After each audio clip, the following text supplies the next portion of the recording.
오늘 말씀 보시겠습니다. 오늘 은혜 받으실 기록된 하나님의 말씀은 창세기 41장 38절 39절 봅니다.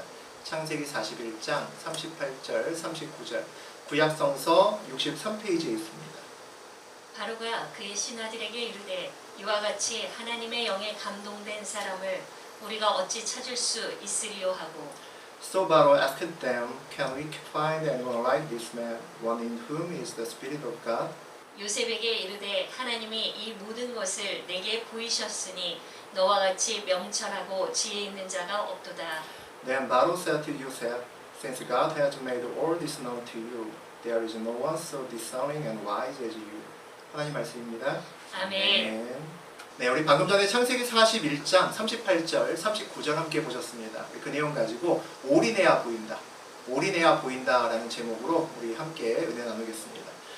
우리 죄수인 요셉이 왕의 앞에 서서 왕의 꿈을 해석할 수 있는 아주 절호의 기회를 맞았습니다. 꿈 해석만 잘하면 이제 진짜로 감옥에서 나갈 수 있는 절호의 기회를 맞았죠. 그런데 요셉은 왕의 꿈을 해석하는 내내 자기를 내세우지 않습니다. 그런 것을 우리가 지난 시간에 계속 봐왔죠. 우리 지난 시간에 봤던 내용이지만 우리 16절과 25절, 28절 우리 같이 읽어보겠습니다. 요셉이 바로에게 대답하여 이르되 내가 아니라 하나님께서 바로에게 편안한 대답을 하시리이다.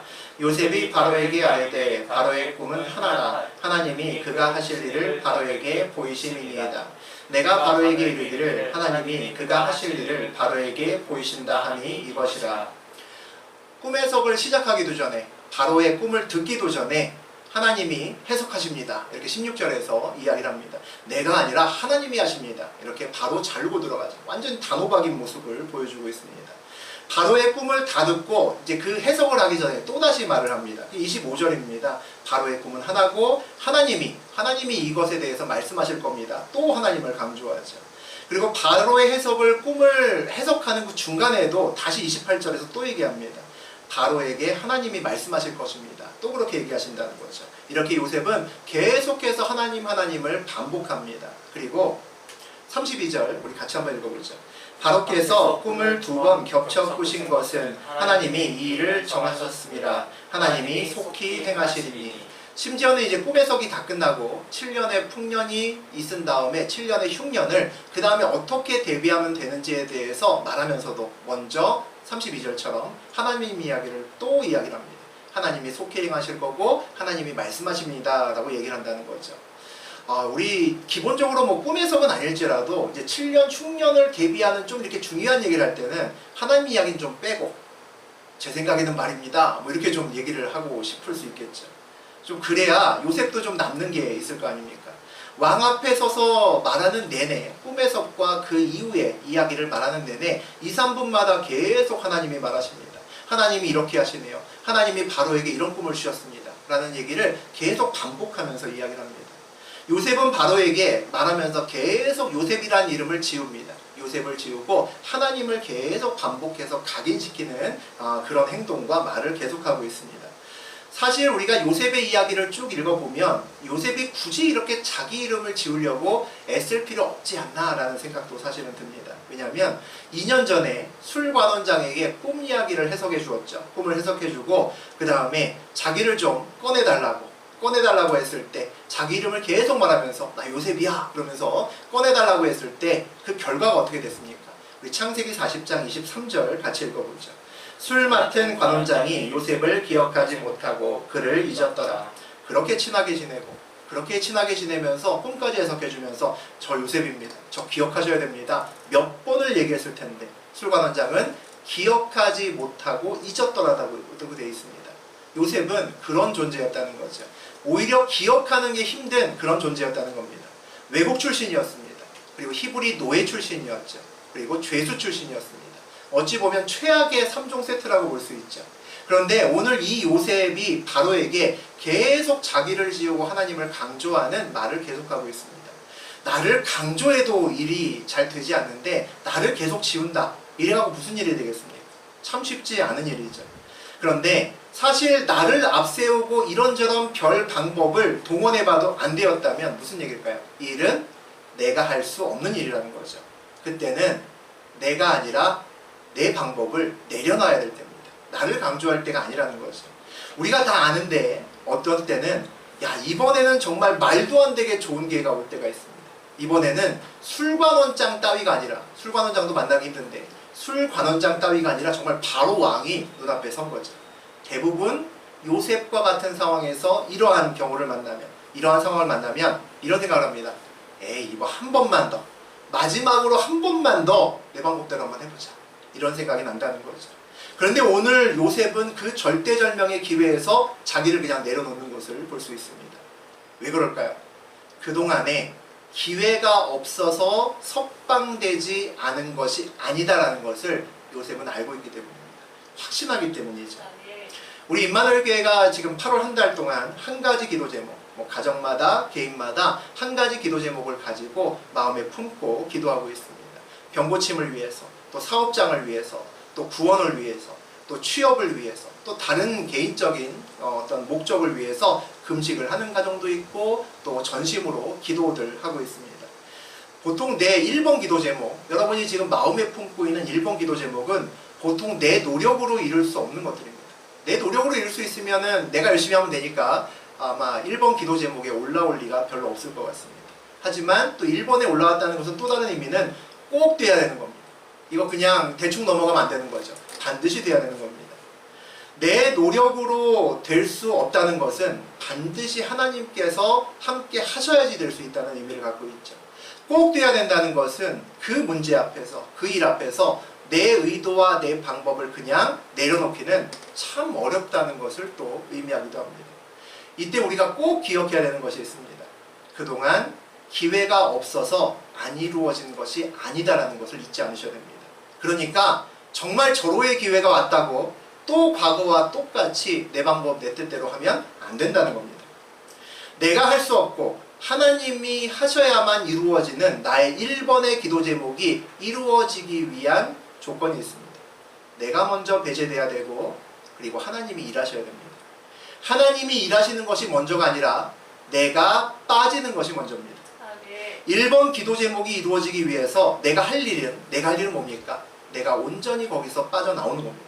내 의도를 집어넣지 않는 거죠. 내가 빠진다는 것은 내가 손 놓고 어디 멀리 가서, 바닷가나 산에 가서 바람 쏘이면서 설렁설렁 걸어다니면서 놀다가 오라는 것이 아닙니다.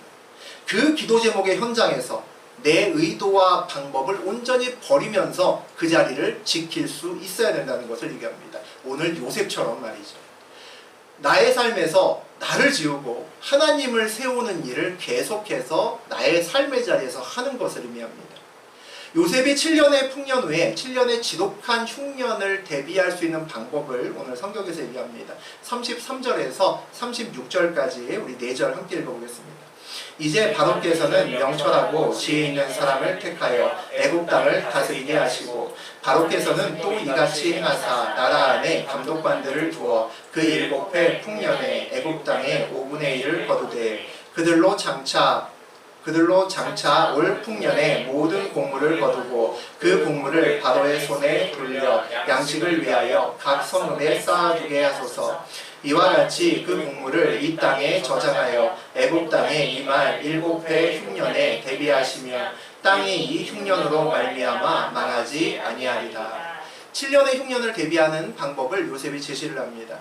명철하고 지혜 있는 사람을 먼저 택하여야 된다라고 이야기합니다. 올바른 지도자를 세워놔야 그 흉년을 대비할 수 있다는 얘기죠. 그리고 구체적으로는 7년의 풍년의 기간에 7년의 흉년을 먼저 대비해야 된다라고 이야기합니다. 그래서 잘 나갈 때 20% 정도의 세금을 계속 거두고 남는 곡식을 각 성읍마다 쌓아놔야 된다라고 이야기를 합니다. 20%라는 것은 적은 금액이 아니죠. 우리가 그 사회생활을 하면서도 내가 버는 것의 20%를 온전히 저축한다는 것은 그렇게 쉬운 일이 아닙니다. 그것을 계속 꾸준하게 저축하면서 지내야 된다는 거죠.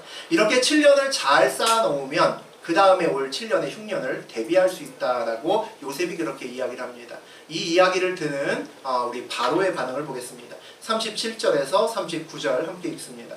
바로와 그의 모든 신하가 이 일을 좋게 여긴지라 바로가 그의 신하들에게 이르되 이와 같이 하나님의 영에 감동된 사람을 우리가 어찌 찾을 수 있으리요 하고 요셉에게 이르되 하나님이 이 모든 것을 내게 보이셨으니 너는 너와 같이 명철하고 지혜 있는 자가 없도다. 바로와 그 자리에 요셉의 말을 듣고 있었던 모든 신하가 한 목소리로 찬성을 합니다. 아, 이 말이 맞다라고 수긍하는 거죠. 그 다음에 바로가 요셉을 극찬하기 시작을 합니다. 애굽은 이방 나라입니다. 하나님을 믿지 않는 나라죠. 애굽은 태양신을 믿는 나라고 바로왕은 태양신의 아들이라고 믿는 나라입니다. 그러니까 바로왕 자체가 곧 신이라고 믿는 나라죠.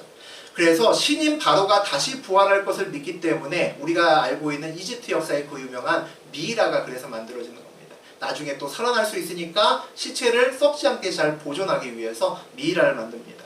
그리고 신의 무덤은 어마어마해야겠죠. 그래서 피라미드라는 것을 만듭니다. 파라오의 피라미드는 유명하죠.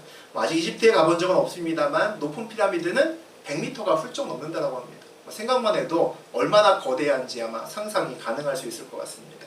바로가 신이라는 것은 무엇을 의미할까요? 사람을 믿는 나라구나 라는 것을 의미합니다. 눈에 보이지 않는 신을 믿느니 눈에 보이는 바로가 신이라는 것을 믿는 것이 더 낫다는 거죠. 그게 더 믿을만하다는 겁니다. 오늘날 우리와 굉장히 비슷합니다. 오늘 우리나라 사회가 그렇죠. 우리 현대사회가 그렇습니다. 보이지 않는 하나님을 믿느니 보이는 무언가를 믿는 것이 더 낫다라고 생각합니다. 오늘날만큼 당시 이집트의 문명은 대단했습니다.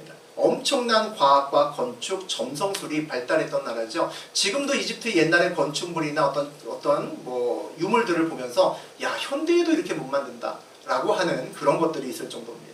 보이는 것만 믿는 사람들, 그 중에 가장 최고의 자리에 앉아있는 신이라고 불리는 바로의 입에서 오늘 이런 말이 나옵니다. 이와 같이 하나님의 영에 감동된 사람을 우리가 어찌 찾을 수 있으리요. 이게 바로의 입에서 나온 고백입니다. 신의 아들로 추앙받던 바로가 요셉을 하나님의 영에 감동된 사람이다 라고 고백합니다. 무슨 얘기일까요? 요셉 바로의 눈에 신격화되어 있던 바로의 눈에 누가 보였다? 요셉과 함께 있는 하나님이 보였다는 겁니다. 놀라운 이야기죠. 오늘의 이야기는 우리 하나님은 너와 우리 전부가 여러분과 제가 믿는 그 하나님은 눈에 보이는 하나님이라는 겁니다. 보이지 않는 하나님이 아니라 우리 하나님은 눈에 보이는 하나님이라는 거죠. 요셉을 보면 우리가 세상에서 어떤 모습으로 살아가야 되는지를 조금 알 수 있게 합니다. 우리 주변에 하나님을 믿지 않는 그런 가족들이 있습니다. 나의 아내, 나의 남편도 있을 수 있고 자녀도 있을 수 있죠. 부모도 있을 수 있습니다. 그 사람들이 우리 앞에서 야, 하나님 어디 있어? 라고 말하는 이유는 우리 때문입니다. 여러분과 저 때문입니다. 하나님을 만났고 우리는 하나님을 깊이 봤다라고 하는 우리가 하나님 없는 것처럼 살았기 때문입니다.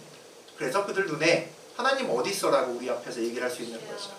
그래서 우리에게도 여러분에게도 모두 다 요셉의 사명이 있습니다. 내가 믿는 하나님을 보여주어야 되는, 하나님을 모르는 사람에게 보여줘야 되는 그런 사명이 있습니다. 우리의 삶의 자리에서 그것을 보여야 된다는 거죠. 바로가 또 오늘 요셉에게 이야기를 합니다. 하나님이 이 모든 것을 내게 보이셨으니 너와 같이 명철하고 지혜 있는 자가 없도다. 이렇게 극찬합니다. 요셉이 바로에게 꿈의 석과 흉년을 대비하는 방법을 이야기하는 내내 계속해서 자기 이름 지웠습니다. 나는 아니고 하나님입니다. 하나님이 말씀하십니다. 계속 요셉은 지우고 하나님을 각인시켰는데 바로는 요셉을 통해서 먼저 누굴 봤습니까? 하나님을 봤습니다. 그러더니 이제 하나님과 함께 있는 요셉을 주목하기 시작합니다. 아이러니죠. 나를 지웠는데 나를 더 주목하기 시작합니다. 이것이 그리스도인이 사는 방법입니다. 삶에서 나를 지우고 그리스도를 세우면 그리스도로 인해서 결국 우리가 주목받고 더 드러나게 되어 있습니다. 연단의 시간을 통과한 사람은 제가 지금 하는 이 이야기가 무슨 뜻인지 아실 겁니다. 이 비밀을 알면 내 1번 기도 제목 앞에서도 내가 아니라 주님의 뜻을 온전히 붙들 수 있습니다. 오늘 요셉처럼 그렇다는 거죠. 우리 40절에서 42절까지 함께 읽습니다. 너는 내 집을 다스리라. 내 백성이 다 내 명령에 복종하리니 내가 너보다 높은 것은 내 왕자뿐이니라. 바로가 또 요셉에게 이르되 내가 너를 애굽 온 땅의 총리가 되게 하노라 하고 자기의 인장 반지를 빼어 요셉의 손에 끼우고 그에게 세마포 옷을 입히고 금 사슬을 목에 걸고. 요셉의 인생의 최고의 하이라이트죠. 최고의 반전이 오늘 이 세 절입니다. 어떻게 보면 요셉뿐만 아니라 창세기 전체를 봐도 이와 같이 드라마틱한 이런 반전의 이야기는 없습니다. 하루아침에 죄수였다가 바로 하루아침에 총리로 탈바꿈을 하는 겁니다. 완전 인생 역전이죠.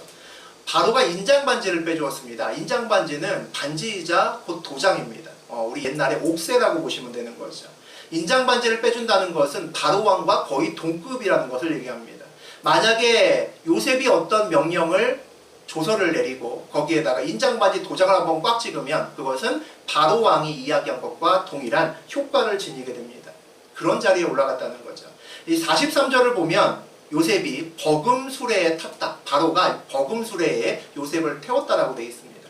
버금수레라는 것을 조금 더 쉽게 바꾸면 2호차라는 얘기입니다. 2호차. 1호차는 누가 탈까요?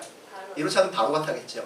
2호차를 버금수레는 요셉을 태웠습니다. 다시 말하면 2인자가 타는 기가 막힌 세단, 엄청나게 비싼 차를 바로가 요셉에게 하사했다는 겁니다. 명실공히 이제 요셉이 자기 다음에 2인자라는 것을 온 세상에 알리는 그런 행위라고 볼 수 있습니다. 이때 요셉의 나이가 몇 살이었을까요? 46절에 보니까 30세라고 기록되어 있습니다. 요셉이 30세의 나이에 애굽의 총리, 그 시대에 나라 중의 나라, 가장 최고의 나라의 가장 높은 자리에 총리의 자리에 올랐습니다. 애굽은 태양신 라라고 하는 태양신의 나라입니다. 그리고 바로 왕은 라의 아들입니다. 애굽에서 총리라는 자리는 바로 왕 빼고 신이라고 불리는 그 사람 빼고 사람으로서 올라갈 수 있는 당시 최고의 자리죠. 그 자리에 30세의 어린 나이에 외국인 출신, 노예 출신, 죄수 출신입니다. 정말 최악의 3종 세트의 배경을 가지고 있는 이 요셉이 그 자리에 올라갑니다. 정상에 쓴 거죠. 우리가 이 사진을 읽으면서 와 부럽다라는 생각이 나오지 않으면 그것도 좀 이상합니다. 야 30세부터 하나님이 쓰시기 시작하면 얼마나 좋을까? 막 이런 부러움이 막 올라오죠. 아유 난 지금 몇 살인데 아직도 연단 중인데 내 나이가 슬쩍 올라옵니다. 그런 생각 드시죠? 야 하나님 요새만 너무 편애하시는 거 아니야? 나도 좀 써주시지. 그런 생각이 들기도 합니다. 그런데 사실 우리는 형제들에게 버림받아서 구덩이에 던져지지도 않았고 요셉처럼 인신매매 당해서 노예로 팔리지도 않았고 또 억울하게 옥살이를 하지도 않았습니다. 그러니까 너무 억울하게만 생각할 필요는 또 없다는 거죠. 요셉은 30세부터 사용하셨지만 반면에 성경에서 요셉보다 더 유명한 모세는 하나님이 몇 세부터 사용하셨습니까? 80세부터 사용하셨습니다. 남들은 인생을 이제 슬슬 정리해야 되는 마지막 인생길에 하나님은 모세를 부르셔서 이스라엘 백성들을 애굽에서 이끌어내라 라고 하는 어마어마한 명령을 주시고 그때부터 요셉을 사용을 하십니다. 그런 이야기를 또 성경의 많은 이야기를 읽다 보면 야 우리 나이는 정말 숫자에 불과하구나 라는 생각이 듭니다. 30세건 80세건 간에 지금 현재 우리의 나이는 중요하지 않다는 거죠. 믿음이 중요합니다. 사명을 감당할 수 있는 믿음만 있으면 저하고 여러분의 나이와 상관없이 하나님이 쓰신다는 겁니다. 나이도 그런데 심지어는 요셉처럼 완전히 최악의 3종 세트 우리 그거보다는 낫잖아요. 노예인 사람도 없고 그 다음에 우리는 모두 다 요셉보다 많이 배웠죠. 그런데 학벌, 재산, 배경이 뭐가 중요하겠습니까? 그런데 우리는 그런 것들 때문에 세상에 살아가면서 기가 죽을 때가 많습니다. 누구 아빠가 높은 자리에 있다 그러면 어깨가 처지죠. 아우 부럽다라는 생각이 듭니다. 누구 부모님이 부자라고 하면 아유 좋겠네 라는 마음이 들죠. 누가 서울대 다닌다고 하면 와 좋겠다라는 생각이 듭니다. 제가 만약 젊은 청년의 나이로 돌아간다면 그런 생각이 듭니다. 정말 하나님께 제대로 한번 올인하고 싶다라는 그런 생각이 듭니다. 돌아보면 왜 내가 옛날에 그렇게 살았을까 후회되는 것이 한두 가지가 아닙니다. 하나님께 인생을 걸면 모든 것이 달라지는 것을 저는 이제 알기 때문입니다. 기도는 모든 것을 역전시킨다는 것을 압니다. 믿음은 내가 할 수 없는 모든 것을 가능하게 만든다는 것도 압니다. 그러니까 하나님께 올인하고 싶다는 거죠. 열심히 노력해서 스펙을 쌓지 말라는 게 아니라 어떤 상황에서도 우리가 하나님을 놓치지 말아야 된다는 겁니다. 하나님을 믿는 우리는 학벌이 모자라서 돈이 부족해서 배경이 없어서 쓰임받지 못하는 것이 아닙니다. 믿음이 부족해서 쓰임받지 못하는 거죠. 그래서 우리는 먼저 믿음으로 승부할 수 있는 사람이 되어야 합니다. 먼저 믿음으로 승부하고 그 다음에 스펙을 들이대야 되는 그런 사람이 되어야 된다는 거죠. 믿음으로 하나님이 살아계심을 입으로만 아니라 저하고 여러분은 삶으로 증거하면서 사셔야 됩니다. 그렇게 살아가면 어느 날 우리 주변에 누군가가 우리에게 와서 그렇게 얘기할 겁니다. 어머, 네 하나님도 보인다야. 그렇게 얘기하는 사람이 여러분 주변에 분명히 있기를 주의 이름으로 축원드립니다. 오늘 요셉의 놀라운 이야기를 보고 있는데 굉장히 당황스러운 이야기가 또 나옵니다. 우리 45절 같이 읽어보죠.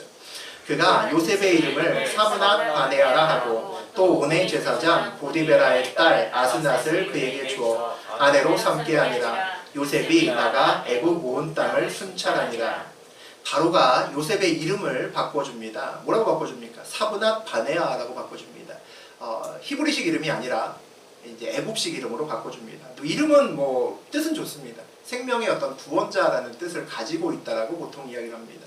어쨌든 요셉의 이름을 애굽식 이름으로 바꿔줬다는 것은 우리가 이해하기 쉽게 얘기를 하게 되면 창세기에 명했다는 겁니다. 우리가 일제 강점기에 있을 때 우리 이름들을 일본식 이름으로 바꿨죠. 그렇게 바꿔줬다는 겁니다. 그 다음에 온의 제사장 보디베라의 딸 아스낫을 그에게 주어 아내로 삼게 아니라. 보디베라의 뜻은 태양신 라의 사람이다 라는 뜻이고, 우리 요셉의 아내가 되는 아스낫이라고 하는 여인의 이름은 애굽 여신에게 속한 자라는 뜻을 갖고 있습니다. 무슨 의미일까요? 요셉이 우상을 섬기는, 더구나 제사장입니다. 이단 교주의 딸과 결혼식을 해라 라고 바로가 얘기했다는 겁니다. 이건 좀 당황스럽죠. 여러분은 이 이야기를 들으면서 어떻게 해석해야 될까라는 고민이 들지 않겠습니까? 바로가 저하고 여러분을 총리로 약속해주면서, 총리로 세워주면서 김믿음이었던 내 이름을 김사이비로 바꿔버리고, 자기 마음대로 바꿔버리고, 야, 너 신천지 딸하고 결혼해. 그럼 여러분 어떻게 하실 겁니까? 어떻게 해야 될까요? 요셉은 이 절대절명의 위기에서 어떻게 해야 됐을까요? 어떻게 했나 보겠습니다. 보니까 요셉이 나가 애굽 온 땅을 순찰하니라 라고 되어 있습니다. 말없이 바로에게 순종했다는 겁니다. 네, 그러고 나가서 총리 자리에 올라앉았다는 거죠. 버금술에 덜컥 올라앉았다는 겁니다. 이게 뭐지? 어떻게 요셉이 이럴 수가 있어? 라는 배신감이 막 들기 시작하죠. 와, 화장실 들어갈 때하고 나올 때가 다르다더니 바로 요셉의 경우가 그런 경우구나 라는 생각이 듭니다. 바로의 꿈을 해석할 때 그렇게 하나님이 하셨습니다. 하나님이 최고입니다. 나이가 아니고 하나님입니다. 그렇게 얘기하더니 총리 시켜주고 인장반지 끼워주고 금목걸이 채워줬더니 이름을 이방인 이름으로 바꾸어도 오케이 하고, 심지어는 신천지 교주 딸하고 결혼하다고 해도 오케이 합니다. 완전 실망입니다. 이런 생각 들지 않으세요? 요셉이라면 이렇게 해야 되지 않을까요? 하나님, 저는 바로왕, 저는 하나님의 사람입니다. 전 죽어도 요셉이라는 믿음의 이름을 바꿀 수 없습니다. 저는 또 우상의 집안하고 제가 어떻게 결혼합니까? 우리 아버지 야곱도, 우리 할아버지 이삭도 모두 바다나 멀리까지 가서 믿음의 여인들을 찾아서 결혼했던 그런 가정입니다. 만약 제가 하나님이 주신 요셉의 이름을 바꿔야 되고, 더군다나 이방인, 그것도 이단 교주 신천지 딸과 결혼해야 된다면 저 총리 안 하겠습니다. 차라리 저 감옥에서 그냥 죄수로 썩겠습니다. 막 그렇게 해야 되지 않을까요? 그런데 그렇게 하지 않습니다. 야, 이거 연단 헛받은 거 아니야? 이런 생각까지 든다는 거죠. 요셉의 믿음이 변질된 것일까요? 그건 아닐 겁니다. 몇 가지 증거를 찾아볼 수 있습니다. 우리 나중에 나누겠지만 가장 중요하게 한 가지가 요셉이 죽을 때까지 하나님과 가나안의 땅에 대한 마음을 버리지 않았다는 증거가 있습니다. 창세기 50장 26절 읽어보겠습니다. 요셉이 또 이스라엘 자손에게 맹세시켜 이르기를 하나님이 반드시 당신들을 돌보시리니 당신들은 여기서 내 해골을 메고 올라가겠다 하라 하였더라. 요셉의 자리는 아까도 얘기했지만 당시 사람이 누릴 수 있는 최고의 자리입니다. 온갖 부경화 누리는 못 누릴 거 없이 다 누렸습니다. 그 사람이 마지막 인생길을 접을 때 뭐라고 얘기를 하냐면, 내가 죽으면 하나님께서 이스라엘 백성들을 이 땅에서 하나님 약속의 땅으로 옮겨가실 텐데, 이 땅에서 내보내실 텐데, 그때 내 뼈라도 가지고 같이 약속의 땅으로 가달라고 그렇게 부탁을 합니다. 그래서 자손들에게 신신당부합니다. 무슨 얘기일까요? 내 마음의 한 구석은 늘 하나님께 있다는 거죠.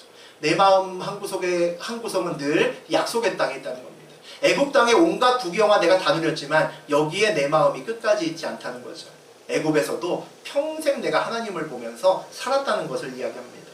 또 우리는 요셉의 소심한 복수를 하나 볼 수 있습니다. 요셉이 아스낫과 결혼해서 두 아들을 낳습니다. 우리 50절에서 52절 읽어보겠습니다.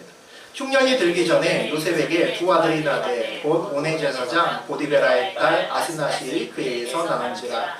요셉이 그의 장남의 이름을 므낫세라 하였으니 하나님이 내게 내 모든 고난과 내 아버지의 온 집일을 잊어버리게 하셨다 하며 차남의 이름을 에브라임이라 하셨으니 하나님이 나를 내가 수고한 땅에서 하셨다 함이로다. 오네의 제사장의 딸 아스낫이라고 명백하게 또 한 번 나오죠. 이단 교주의 딸하고 사이에서 두 아들을 낳았습니다. 그런데 두 아들의 이름을 어떻게 지었습니까? 히브리식으로 지었습니다. 자기는 사브낫 바네아라고 불릴지 모르겠지만 그는 두 아들을 낳고 그의 이름을 당당하게 므낫셋 에브라임이라고 했습니다. 자기의 아내 이름은 여전히 뭐라고 되어 있습니까? 이단 교주의 딸 아스낫인데 아들의 이름은 므낫세와 에브라임, 하나님의 이름으로 이름을 지었습니다. 성경에서 이름은 정체성을 얘기합니다. 이름을 히브리식으로 지었다는 것은 그들의 정체성이 애굽에서 살지만 애굽 총리의 아들로 살지만 너희는 애굽 사람이 아니라 히브리 사람이다. 하나님 사람이다라는 것을 말해주는 겁니다. 이방인 여인과의 결혼으로 아들을 낳았지만 교주의 딸과 결혼해서 아들을 낳았지만 그 아들을 뭘로 키우고 있습니까? 신앙으로 키우고 있다는 거죠. 하나님을 강조하면서 하나님을 새기면서 그렇게 키우고 있다는 겁니다. 놀라운 일이죠.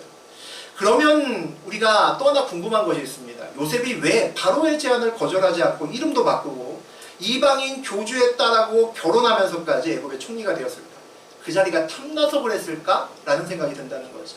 요셉도 돈과 자리 앞에서는 어쩔 수 없는 걸까? 그런 생각이 든다는 겁니다. 또 하나 궁금한 점이 또 하나 있습니다. 우리가 뒤에서 나눌 내용이지만 요셉은 총리가 되어서도 고향으로 안 갑니다. 이게 정말 딜레마죠. 그 전에 요셉이 고향으로 가고 싶었지만 못 갔습니다. 왜냐하면 그가 노예였기 때문이고 그가 감옥에 갇힌 죄수였기 때문이었습니다. 갈래야 갈 수가 없죠. 하지만 총리가 되면 얘기가 다릅니다. 총리는 자기가 하고 싶은 대로 마음대로 할 수 있죠. 저 같으면 군사들 쫙 대동하고 그 왕이 준 버금수레 2호차를 타고 근사한 세난 타고 그리고 고향 땅으로 금목걸이 걸고 그리고 금이 환영할 것 같습니다. 고향에 도착하자마자 소리 질렀을 겁니다. 아메오사 출두야 이거 한번 해야죠. 왜냐하면 나를 괴롭히고 버리고 구덩이에 던졌던 형들을 일렬로 쫙 세워놓고 곤장이라도 몇 대 때리고 와야 되지 않겠습니까? 저 같으면 그렇게 2호차 타고 가서 버금수레 타고 가서 그렇게 했을 것 같습니다. 그런데 요셉이 고향 땅으로 갔다는 기록이 없습니다. 총리가 됐음에도 불구하고 자유인이 됐음에도 불구하고 마음대로 갈 수 있음에도 불구하고 안 갔다는 거죠. 오히려 애굽에서 기다립니다. 참 딜레마죠. 이 모든 요셉의 행위를 우리가 이해할 수 없는 이 행동들을 풀 수 있는 하나의 열쇠가 저는 요셉의 꿈이라고 생각합니다. 요셉의 이야기를 처음 시작했을 때 17살 때 꾸었던 요셉의 꿈에 대해서 함께 나눈 적이 있습니다. 창세기 37장에 나왔는데 우리 먼저 7절 8절 읽어보겠습니다. 우리가 밭에서 곡식단을 묶더니 내 단은 일어서고 당신들의 단은 내 단을 둘러서서 절하더이다. 그의 형들이 그에게 이르되 내가 참으로 우리의 왕이 되겠느냐 참으로 우리를 다스리게 되겠느냐 하고 그의 꿈과 그의 말로 말미암아 그를 더욱 미워하더니 9절과 10절도 읽자. 요셉이 다시 꿈을 꾸고 그의 형들에게 말하여 이르되 내가 또 꿈을 꾼즉 해와 달과 열한 별이 내게 절하더이다 하니라. 그가 그의 꿈을 아버지와 형들에게 말하매 아버지가 그를 꾸짖고 그에게 이르되 내가 꾼 꿈이 무엇이냐 나와 내 어머니와 내 형들이 참으로 가서 땅에 엎드려 내게 절하겠느냐. 요셉의 꿈 이야기는 보통 항상 두 개가 한 세트로 나옵니다. 여기서도 마찬가지고 술관원장, 떡관원장도 마찬가지고 바로도 역시 두 개의 꿈을 같이 꿉니다. 두 개의 꿈이 밀접하게 연관되어 있는 꿈도 마찬가지입니다. 이 당시 17살 때 어린 요셉은 꿈 전문가가 아니었습니다. 명백합니다. 왜냐하면 자기가 꾼 꿈을 자랑만 할 뿐이지 그 꿈을 해석해서 말하지 못합니다. 그 꿈은 누가 해석하냐면 요셉의 형이 해석하고 첫 번째 꿈은, 두 번째 꿈은 요셉의 아버지 야곱이 해석을 합니다. 요셉의 첫 번째 꿈은 그의 형들이 해석을 하죠. 곡식단이 절하는 걸 보고 야 그럼 우리가 다 너한테 절한다는 거야? 네가 우리 중에 제일 높은 자리에 오르겠구나 라고 비아냥거리면서 해석을 해줍니다. 그 다음에 해와 달과 별들이 요셉에게 절하는 두 번째 꿈은 그의 아버지 야곱이 해석을 해줍니다. 야곱이 화가 나서 너의 형제들은 물론이요 너의 아버지 어머니까지 나까지 너에게 절하란 말이냐 하고 화를 냅니다. 이 형과 그리고 아버지가 해준 요셉의 가장 중요한 꿈의 두 가지가 다 맞는 말일까? 물론 맞는 말이겠죠. 틀리지 않을 겁니다. 그런데 그 해석이 모든 꿈의 내용을 다 담고 있지는 않을 겁니다. 해와 달과 별은 절을 하는 대상이 아니라 절을 받는 대상입니다. 고대의 모든 사람은 누구나 해와 달과 별에게 절하면서 살았습니다. 천지신명께 우리나라도 절하면서 살았습니다. 일반적으로 모두가 똑같다는 거죠. 누가 고대에 감히 해와 달과 별의 절을 받을 수 있겠습니까? 올라갈 수 있는 최고의 높은 자리로 올라가는 그 사람만이 해와 달과 별의 절을 받을 수 있는 사람이 될 수 있겠죠. 당시 해와 달과 별은 이집트의 세계관, 또 이집트의 우주관을 반영하기도 했습니다. 그리고 우리가 아까 나누었던 것처럼 바로는 누굽니까? 태양의 아들입니다. 태양신의 아들이기도 하다는 거죠. 그러면 이 꿈의 정확한 해석은 무엇이었을까요? 꿈 해석 전문가인 요셉도 자기 꿈의 의미를 명확하게 우리에게 전달해 주지 않고 성경도 요셉의 해달 별의 꿈을 정확히 해석해 주지 않습니다. 어떤 의미에서는 성경이 그 꿈의 해석을 우리에게 던진 것 같습니다. 열린 결말로 던진 것 같다는 느낌도 든다는 거죠. 우리가 정확하게 그 꿈을 해석하기는 어려울 겁니다. 하지만 이 꿈이 바로 태양신의 아들인 바로와 또 애국과 긴밀하게 연관된 꿈이라는 것은 우리가 누구나 부정하지 않고 알 수 있습니다. 그리고 하나님의 인류의 구속사에서 요셉이 애국으로 가는 것은 엄청난 큰 의미를 갖고 있습니다. 요셉이 출애굽 사건의 시작이 되기 때문입니다. 그것을 위해서 먼저 애국으로 요셉을 보내셨기 때문이죠. 따라서 이 꿈은 요셉에 대한 하나님의 크고 중요한 뜻이 담겨져 있다는 것은 두말할 필요가 없는 내용입니다. 그리고 그 꿈의 해석이 오늘 요셉이, 우리가 이해할 수 없는 요셉의 행동과 그 행위를 설명할 수 있다는 것도 이해할 수 있다는 거죠. 요셉의 꿈속에 모든 비밀이 숨겨져 있다는 겁니다. 그래야 요셉이 갈 수 있음에도 불구하고 고향으로 아버지를 만나러 가지 않은 것도 우리가 이해할 수 있고, 그래야 요셉이 애굽의 총리 자리에 기필코 올라가서 그곳에서 애써서 믿음을 지키면서 거기서 살아냈다는 것도 설명할 수 있기 때문입니다. 그러면 요셉은 자기의 꿈과 해석을 언제쯤부터 온전히 해석할 수 있었다고 여러분은 생각하십니까? 저는 아마도 그가 자기의 1번 기도 제목을 내려놓고 온전히 하나님의 뜻을 붙들기 시작했을 때부터 그의 꿈이 해석되기 시작했을 것이라고 생각합니다. 왜냐하면 요셉의 꿈은 하나님이 주신 꿈이기 때문이죠. 그리고 하나님의 꿈은 요셉의 방법과 생각을 내려놔야지 해석할 수 있기 때문입니다. 하나님께 올인하는 것이 여러분은 뭐라고 생각하십니까? 내 1번의 기도 제목, 내가 가장 바라는 기도 제목이 달린 그 일에도 내 방법을 내려놓고 하나님을 붙들 수 있는 믿음을 보일 수 있는 것이 하나님께 올인하는 겁니다.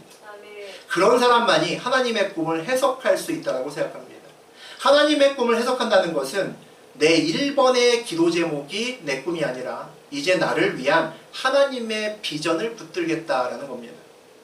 내 1번의 기도 제목이 아무리 크고 좋아 보여도 나를 향한 하나님의 뜻이 훨씬 더 좋고 훨씬 더 큽니다. 이제까지 요셉의 1번의 기도 제목이 뭐였을까요? 바로 왕이 저렇게 총리로 앉히기 전까지 요셉의 1번 기도 제목은 다 알죠. 감옥에서 나가서 자유인이 돼서 아버지 집으로 돌아가는 겁니다. 가서 다시 채색옷 입는 것이 그의 꿈이었겠죠. 1번 기도 제목이었을 겁니다. 그 기도 제목이 진작에 이루어졌다면, 보디발의 집에서 이루어졌다면, 감옥에서 술관원정 때문에 이루어졌다면 요셉은 뭐하고 있을까요? 다시 집으로 가서 채색옷 입고 형들 상대로 여전히 대장질을 하고 있을지 모릅니다. 여전히 고자질을 하면서 그렇게 살아가고 있을지 모른다는 거죠. 그동안 요셉이 자기가 애굽의 총리가 되는 것을 감히 상상이나 해봤을까요? 요셉은 야, 내 1번 기도 제목이 이루어지지 않은 게 참 다행이구나 라고 생각할 수 있을 겁니다. 여러분도 시간이 지나가면 안 이루어져서 속상했던 여러분의 기도 제목들이 있을 겁니다. 야, 그거 안 이루어져서 참 다행이었다 라고 생각하는 많은 기도 제목들이 아마 생길 겁니다. 올인해야 하나님의 비전을 볼 수 있습니다. 올인해야 하나님의 꿈이 해석됩니다. 올인해야 인생을 믿음으로 승부할 수 있습니다. 올인해야 기도로 인생을 역전할 수 있습니다. 올인해야 내 하나님도 남들에게 보여줄 수 있습니다. 올인한다는 것은 우리의 기도 제목 노트에 1번의 기도 제목을 비워놓는 거라고 생각합니다.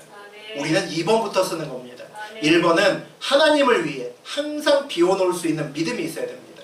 그것을 하나님께 올인한다라고 표현합니다. 1번의 기도 제목을 비워놓아야 그곳을 채우시는 하나님의 꿈을 볼 수 있고 비로소 하나님의 꿈을 우리가 해석할 수 있습니다. 올인해야 보입니다.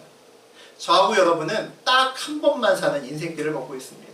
지금 이 설교를 듣고 함께 예배드리는 여러분 중에 나이가 20대도 있고 10대도 있고 30대도 있고 50대도 있고 80대도 있을 수 있습니다. 내가 하나님께 올인하겠다고 결단한 순간 나이는 중요하지 않습니다. 하나님을 위해 나의 첫 번째 기도 제목을 비워놓으면 그때부터 여러분을 위한 하나님의 꿈이 해석되고 지금 여러분이 처한 상황도 역시 해석되기 시작합니다.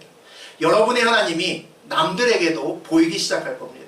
그때부터 우리는 요셉의 길을 걸을 수 있고 또 모세의 길도 걸을 수 있습니다. 모두 올인해서 임마누엘 모든 성도들이 하나님께 올인하기를 결단하고 요셉처럼 모셉처럼 멋지게 쓰임받는 인생길 되시기를 주의 이름으로 축원드립니다. 아멘. 예.